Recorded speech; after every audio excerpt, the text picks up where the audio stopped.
안녕하세요. 세상을 이롭게 한 남자 온달 장군입니다. 자, 이렇게 책상에 앉아서 여러분들과 만나게 된 게 시간이 좀 된 것 같아요.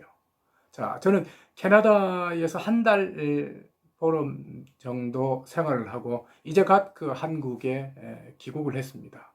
지금은 이제 자가격리 기간에 들어가 있고요. 그래서 앞으로는 뭐 현장에 나가서 브이로그 형태를 하든 또는 이렇게 앉아서 여러분들과 소통을 하든 간에 어떤 형식과 내용에 구애받지 않고 보다 알찬 내용으로 여러분들과 함께 할 것을 약속합니다.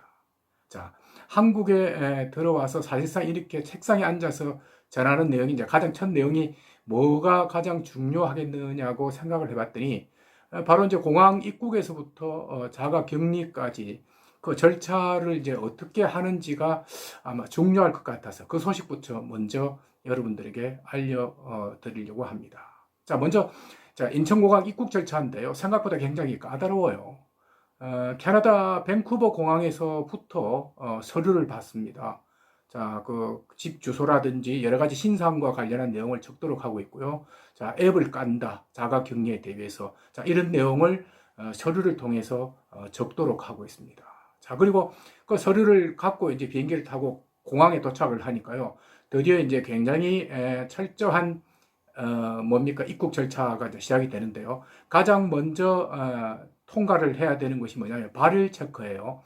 발열 체크는 예전에도 있었습니다. 지나가면 자동적으로 그 사람의 그 체온이 측정이 되는 부분인데요. 자, 그곳을 무사히 통과하고 나면 그야말로 방호복을 입은 사람들이 서 있는 이제 곳에 갑니다. 제가 보기에는 대학생 아르바이트 하는 그런 젊은 사람들인 것 같은데, 자, 그곳에 가면 핸드폰을 꺼내서 앱을 깔도록 하고 있습니다. 못하면 그 대학생들이 해줘요.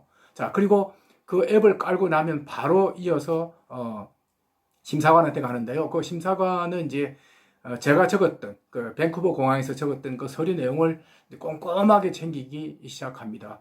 집 주소가 맞는지 또는 전화번호가 맞는지 그리고 또 그 전화번호를 자기가 한번 전화를 해봐요. 실제 본인 소유가 맞는 건지 등등 꼼꼼하게 챙긴 다음에 이제 다음 과정으로 가는데 그 다음 과정이 본래 있던 이제 입국 심사대입니다. 자, 입국 심사대는 입국 심사 본연의 업무 외에도 코로나 업무와 관련한 내용을 다시 한 번 더 체크를 하는 과정을 거칩니다. 그리고 이제 입국 심사대를 이제 거치고 나면 세 번 단계를 거친 거죠. 자, 이 단계를 거치고 나면 짐을 찾는데 뭐 승객들이 많지 않으니까 짐 찾는 데는 그렇게 시간이 많이 걸리질 않았어요. 근데 짐을 찾고 나오는데요. 모르겠어요. 그 다른 사람들도 그랬는지 또 다른 날도 그런지 모르겠지만 유독 제가 짐을 찾는 날은 이 마약견이라 그러죠. 그 개들이 이제 다니면서 일일이 그 수화물의 냄새를 맡고 체크를 하는 것을 봤습니다. 그래서 좀 특이하다는 생각을 했죠. 자, 그 짐을 갖고 드디어 이제 나가면 이 차량을 타게 되는데요.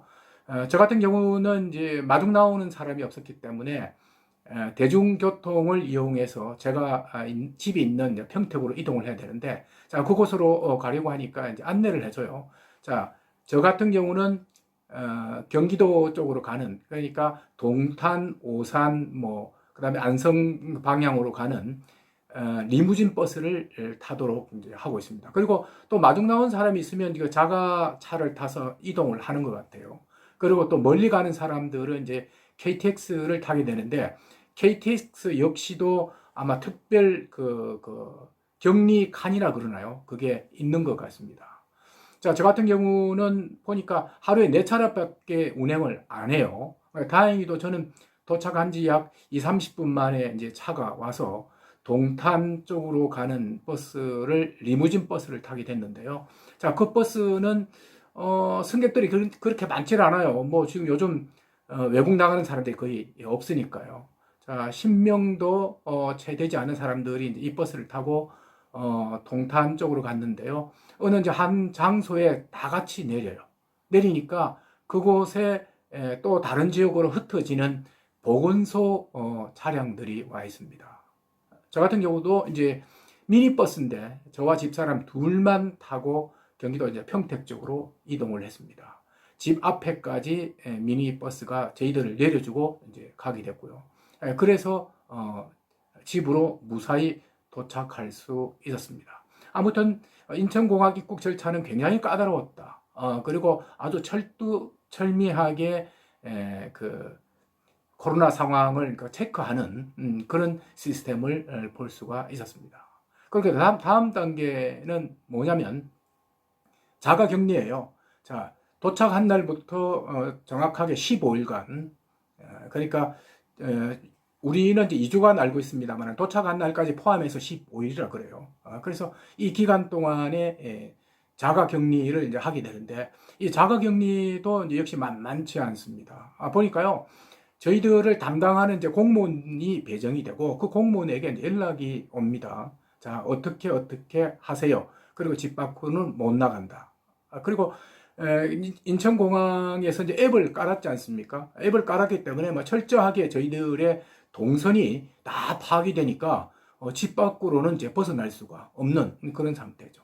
그리고 또 해당 이제 담당 공무원이 일일이 점검을 해서 안내사항을 지시를 해주고요. 또 그 공무원이 집에까지 방문을 해요. 물론 이제 집 안으로는 들어오지 않고 문 밖에서 이만한 그 통을 주게 되는데 그 안에 이제 자가격리 기간 동안에 생기는 여러 가지 생활 폐기물을 넣고 나중에 끝나면 밀봉을 해서 자기들한테 주면 자기들이 버리겠다. 자, 이런 내용이고요. 그 통 안에 보니까 뭐 체온계라든지 그다음에 황사 마스크 뭐 여러 가지 그다음에 뭡니까 약품 처리하는 거 손 씻는 세정제 같은 그런 것들이 들어 있었습니다. 그리고 또 이것 외에도 아무래도 자가격리니까 이제 먹는 게 문제가 생길 것 같으니까요. 그래서 쌀이라든지 그 다음에 생수, 기타 필요한 그 부분들, 시리얼 같은 이런 부분들은 며칠 이내로 저희들한테 배달을 해준다고 합니다.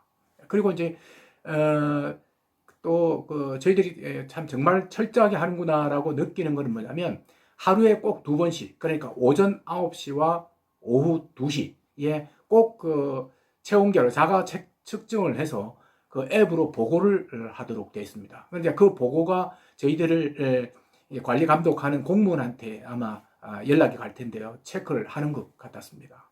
그리고 집에 도착한 지 사흘 이내에 해당 지역 보건소에 가서 코로나 감염 여부를 또다시 검사를 받도록 되어 있는데 저 같은 경우는 이제 오늘 갔다 왔습니다. 가서 그야말로 그 코라든지 입속 깊숙이 이제 여러 가지 장비를 넣고 체크를 하고 돌아왔는데요. 자, 이 정도로 아주 철저하게 체크를 하고요. 또 이제 오늘 있으니까 또 경기도에서 이제 자동으로 전화 연락이 옵니다. 몸이 괜찮느냐, 온도가 어떻느냐 등등 이제 여러 가지를 묻고 체크하는 그런 것을 봤습니다. 아무튼 이제 자가격리 기간이 14일인데 이 기간 동안에 제가 지내는 것도 있긴 하지만 코로나 여부와 관련해서 이게 확산되는 것을 막기 위해서 이렇게 정부에서 꼼꼼하게 챙기는 것을 알 수가 있었고요. 저 같은 경우는 이제 캐나다에서 이제 생활을 했기 때문에 캐나다하고 비교를 해보면 캐나다는 입국할 때도 그러니까 이제 출국 들어가는 것도 제가 딸 집에 가서 생활을 했는데 그 캐나다 안으로 들어갈 때도 발열 체크도 하지 않았어요.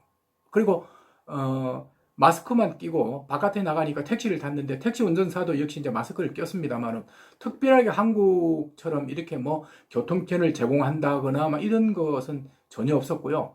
14일간 그 자가 격리를 하는 동안에 전화가 딱 한 번 왔습니다. 자, 몸 상태가 괜찮느냐, 이상한 데는 없느냐, 이제 여러 가지 체크를 하는 그 정도 상황에 거쳤는데 한국 같으면 캐나다하고 비교를 해보면 굉장히 철두철미하게 코로나 상황을 체크하는 것을 알 수가 있었습니다. 자, 이런 것을 보면 저는 한국에서 이 정도로 코로나 상황에 대처하는 것은 저는 굉장히 잘한다고 보고 있습니다. 왜냐하면 코로나가 확산되는 것은 뭐 아무도 예측을 못하기 때문에 또 그렇게 코로나가 확산되는 여러 가지 매개 요인이라든지 여러 가지 불안 요인은 사전에 차단하는 것이 좋기 때문에 그렇습니다. 특히 해외에서 입국하는 사람들은 또 어떤 그 인자를 가지고 국내로 들어오는지를 잘 모르기 때문에 우리 이렇게 한국처럼 철두철미하게 챙기는 것도 저는 필요하다는 생각을 해봅니다. 하지만 이제 이렇게 코로나 상황을 철두철미하게 챙기다 보니까 나빠지는 어떤 경제 여건 이런 부분들은 캐나다 같은 경우는 이제 그런 것도 감안을 좀 하는 것 같아요. 그래서 조금은 한국보다는 느슨한 그런 것을 봤습니다. 아무튼 코로나를 나름대로 철두철미하게 통제하고 관리하는 이런 부분들은 어떤 각 국가의 어떤 정책 기조에 따라 달라질 수 있을 것 같은데, 한국 같은 경우는 그야말로 코로나 상황에서 세계에서 최고라고 할 정도로 철두철미하게 챙기는 것을 보고 정말 현 정부가 열심히 잘하고 있다는 생각을 했습니다. 자, 오늘은 여기까지 하도록 하겠습니다. 고맙습니다.